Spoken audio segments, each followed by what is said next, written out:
अस्सलामुअलैकुम दोस्तों, मैं हूं आपका होस्ट सजाद शहबाज और आप देख रहे हैं यू नॉलेज। दोस्तों, आज की वीडियो में मैं आप लोगों से बात करूंगा एटीएम कार्ड के बारे में, डेबिट कार्ड के बारे में और क्रेडिट कार्ड के बारे में कि ये तीनों कार्ड क्या हैं और इनका आपस में फ़र्क क्या है। तो चलिए देखते हैं आज की वीडियो में।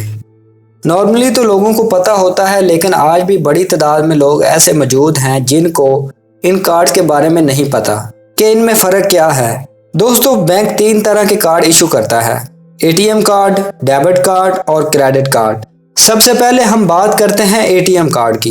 एटीएम कार्ड हमें बैंक इशू करता है जो कि हमारे बैंक अकाउंट से लिंक होता है, और ये कार्ड हम किसी भी बैंक की एटीएम मशीन में इस्तेमाल कर सकते हैं। अगर हमें अपने बैंक अकाउंट का बैलेंस चेक करना हो तो हम एटीएम मशीन का यूज करते हैं। इसके अलावा हम एटीएम कार्ड को रकम भेजने के लिए और अपने अकाउंट से पैसे निकलवाने के लिए भी इस्तेमाल करते हैं। अब हम बात करते हैं डेबिट कार्ड की। ये एटीएम से थोड़ा सा एडवांस है, ये भी बैंक अकाउंट से ही लिंक होता है। जितना पैसा हमारे अकाउंट में होगा वही हम निकलवा सकते हैं या बेच सकते हैं। लेकिन एक जो बेसिक डिफरेंस है एटीएम कार्ड में और डेबिट कार्ड में, वो ये है कि हम डेबिट कार्ड से ऑनलाइन शॉपिंग कर सकते हैं। आपने अक्सर देखा होगा बहुत से स्टोर जहां हम शॉपिंग करते हैं, कुछ लोग अपनी पेमेंट अदा करने के लिए डेबिट कार्ड शॉपकीपर को देते हैं।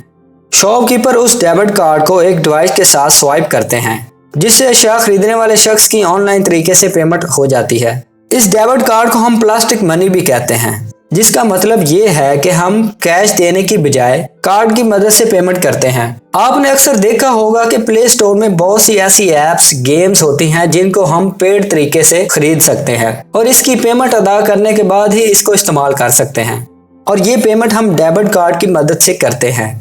अब हम बात करते हैं क्रेडिट कार्ड की। क्रेडिट कार्ड जो है वो एटीएम कार्ड और डेबिट कार्ड से एडवांस है।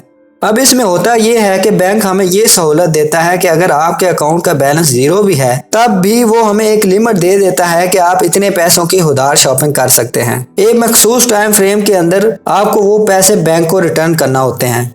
मिसाल के तौर पर आपने 30 या 50 हज़ार की शॉपिंग की है तो हर बैंक की टर्म्स एंड कंडीशन होती हैं कि पैसे कितने दिनों में वापस करने हैं। अगर आप इस टाइम पीरियड में वापस नहीं कर पाते तो फिर आपको इंटरेस्ट देना पड़ता है। इंटरेस्ट का मतलब आपको पर डे के हिसाब से फाइन देना पड़ता है। दोस्तों, डेबिट कार्ड और क्रेडिट कार्ड के ऊपर आपने 2 लोगो देखे होंगे, वीज़ा और मास्टर कार्ड का। इन दोनों का मतलब यही है कि ये कार्ड इंटरनेशनल एक्सेप्टेबल हैं, यानी कि आप पूरी दुनिया में इन कार्ड्स की मदद से पैसों का लेन देन कर सकते हैं। क्रेडिट कार्ड में प्रॉब्लम यही है कि इसमें इंटरेस्ट देना पड़ता है और ये सूद है, और देखा जाए तो इस्लाम में सूद हराम है। मज़ीद इस तरह की वीडियो को देखने के लिए और हमारे साथ जुड़े रहने के लिए सब्सक्राइब के बटन को प्रेस करें ताकि नई आने वाली वीडियो आपको जल्द से जल्द मिल सके। खुदा हाफिज़।